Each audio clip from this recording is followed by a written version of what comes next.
और नीचे जो वो सब्सक्राइब का बटन है ना, उसको हिट करो। कहानी ख़त्म। देखो मत, जल्दी से करो सब्सक्राइब।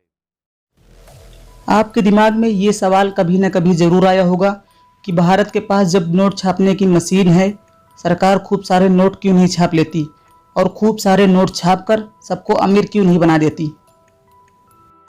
दोस्तों, इस सवाल का जवाब जानने से पहले आपको एक बात समझनी होगी कि किसी भी देश में बनने वाले गुड्स एंड सर्विसेज यानी कि सामान और सेवा की कीमत उस देश के करेंसी के बराबर होती है। मतलब कि किसी देश में जो सामान के कीमत होती है वो उस देश के प्रेजेंट करेंसी के बराबर होती है। जैसे मान लीजिए सरकार खूब सारे नोट छापती है और सबके पास लाखों करोड़ों रुपए आ गए हैं, तो अगर आप मार्केट में कोई सामान खरीदने जाएंगे जिसकी कीमत पहले 50 रुपये थी और जिस पर वो पहले 5 रुपये कमाता था, तो अब उसे 50 रुपये के सामान में 5 रुपये बचाकर क्या फ़ायदा होगा, क्योंकि अब दुकानदार के पास पहले से ही लाखों करोड़ों रुपए हैं और इसलिए दुकानदार उस सामान की कीमत कई गुना बढ़ा देगा। और इसी तरह कच्चे माल से लेकर तैयार माल तक सभी चीज़ों की कीमत बढ़ जाएगी और महंगाई आसमान छूने लगेगी। दोस्तों, दुनिया के कुछ देश ऐसी गलती पहले कर चुके हैं। दुनिया के सभी देश इस बात को अच्छी तरह से जानते हैं, लेकिन 2 देश ऐसी गलती कर चुके हैं। पहला है जर्मनी और दूसरा है जिम्बाब्वे। पहले विश्व युद्ध के बाद जर्मनी की अर्थव्यवस्था अस्त व्यस्त हो गई थी और युद्ध की ज़रूरतों को पूरा करने के लिए जर्मनी ने कई देशों से कर्ज लिया था।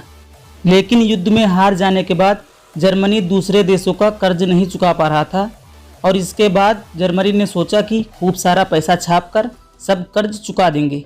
और फिर जर्मनी ने यही किया, खूब सारा पैसा छाप दिया, जिसका नतीजा ये हुआ कि वहाँ की करेंसी की कोई वैल्यू नहीं रही और वहाँ की महंगाई आसमान छूने लगी।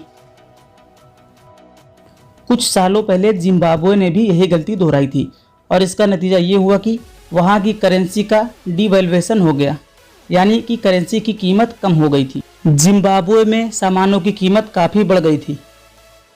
ऐसे में वहाँ के लोगों को ब्रेड, अंडे और बिस्किट जैसे चीज़ों को खरीदने के लिए काफ़ी पैसे देने पड़ते थे। दोस्तों, जितने ज़्यादा नोट छपेंगे उतनी ज़्यादा महंगाई बढ़ती जाएगी और ऐसा करने पर उस देश के स्टॉक मार्केट ज़मीन पर आ जाएगा। जो करेंसी हम यूज़ करते हैं उसकी भी वैल्यू नहीं होती है, बल्कि उसके एक्सचेंज की वैल्यू होती है। किसी देश में कितने नोट छपेंगे ये उस देश की सरकार, सेंट्रल बैंक, जीडीपी और विकास दर के हिसाब से तय किया जाता है। दोस्तों, हमारे देश भारत की बात की जाए, ये रिजर्व बैंक ऑफ इंडिया तय करता है कि कब और कितनी नोट छपनी है। दोस्तों, उम्मीद है कि ये वीडियो आपको पसंद आई होगी।